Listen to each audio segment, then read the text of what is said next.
What's going on, everybody? It's your boy the Kryptonian saying here, bringing you a review for One Piece chapter 856. And I gotta say, man, so this chapter right here, I'm actually loving it a little bit. So, you know, I did like the whole scene where Sanji's giving Luffy the food. Luffy looked like he just caught one hell of a case of HIV. Now he's gotten that Magic Johnson cure, and he goes from being super skinny to all of a sudden Luffy's got some meat on his cheeks. So I thought that was pretty cool, just how quickly Luffy's able to revive. But you know, the other thing though is, you know, this chapter is called Liar, and all throughout the chapter you just see people in a web of deceit. Okay, like see, when you get to the whole time with Jinbe, he's revealing the truth. Okay, like the Straw Hats were under the impression that things are gonna be all fine and dandy, and Jinbe says, well, you know, Pekoms, you know, if we didn't step in, Pekoms would have died. He says there's a little bit more to this ceremony, so they're finding out exactly what's going to happen with the Vinsmoke family. So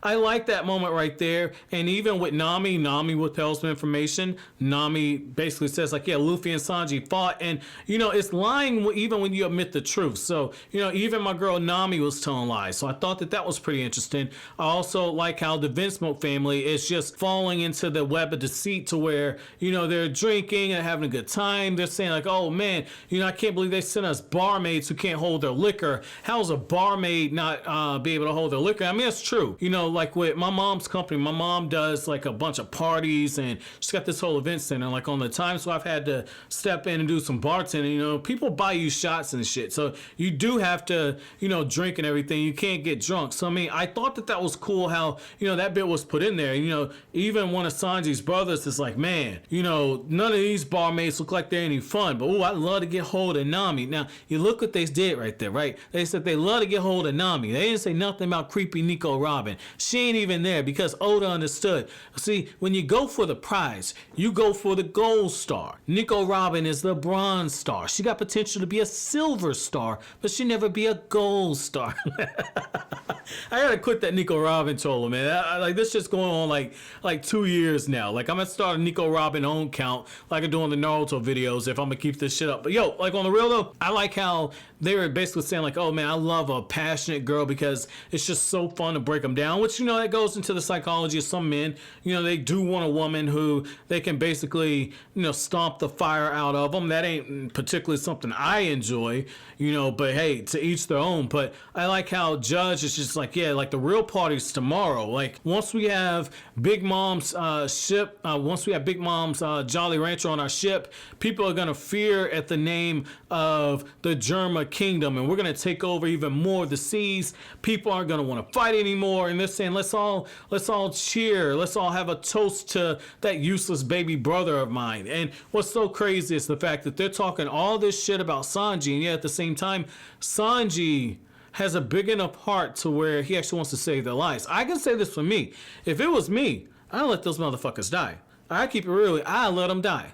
Like, I turn my back on him in a heartbeat. Like, I have not spoke to my father in, God, I think the last time I spoke to my father was 2004. So, I mean, what, like, it's been 14, 15 years since I fucking spoke to him. Like, I don't give a fuck. Once I'm done with you, I'm fucking done with you. So I got no problem. I got no fucking problem with that shit. So Sanji's a better man than me. Sanji is a way better man than me. If I done went through all the shit that he went through, ain't no way in fucking hell I would even consider saving him or the rest of the family, because I lump them all in the same category. So I thought that was cool. And I also thought that, you know, with Reiju, how when Reiju's listening to everything, like she's plotting. And that's what I like about her. It's the fact that, you know, even though she's in an impossible situation, Reiju, those wheels are still turning. Those wheels are still turning. So I thought that was pretty cool. And what you see with Big Mom's whole crew is the fact that they all have a false sense of security.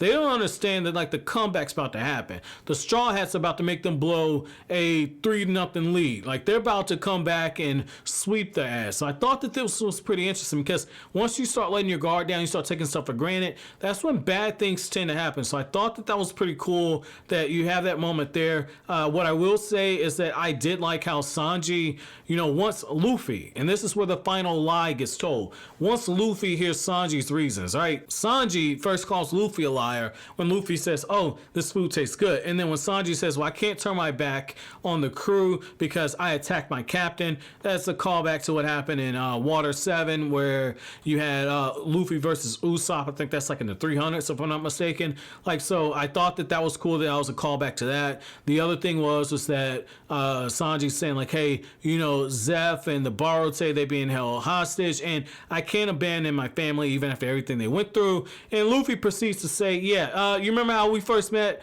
I told you I refused your refusal. Well, Luffy don't even say that much to Sanji. He just walks up to him and knocks the fuck out of him with a punch that's more deadlier than the one that he gave to Arlong. Like, Sanji eats that shit and Luffy says, how about you tell me how you really feel? Repeat that shit back to me. And it's one of those times where with Luffy's bipolar ass, if he would have did that shit, Luffy would have hit him again until he told him what he wanted to hear. Like, that's why I fuck with Luffy. Like, I got a love-hate relationship with Luffy. Like, at one point, I love the character, and then at another point, I absolutely can't fucking stand him. This is one of those times I actually like the character because, you know, Luffy says, like, hey, let's go crash this wedding. I'm having enough of this nonsense. So I thought that was cool. So, you know, my chapter question to you guys is, if you were in Sanji's position and you had to save a family that underappreciated you, a family that cut you in some of the worst possible ways, could you still go through with it? You guys know my story. Ain't no way in hell I could go through with it. Like, if my dad's car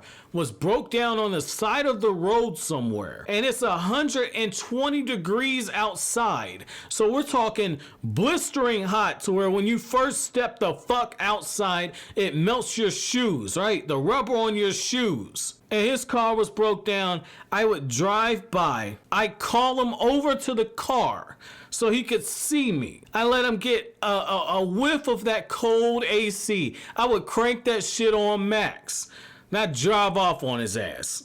Like, that's just me. I'm petty like that. I got no fucking chill. So ain't no way in hell I could have did what Sanji did. But let me know what you guys are doing in that situation. But so always, guys, if you like anything I had to say, don't forget to comment, rate, subscribe, and share. Thank you so much for watching all the way to the end. Have an awesome day, guys.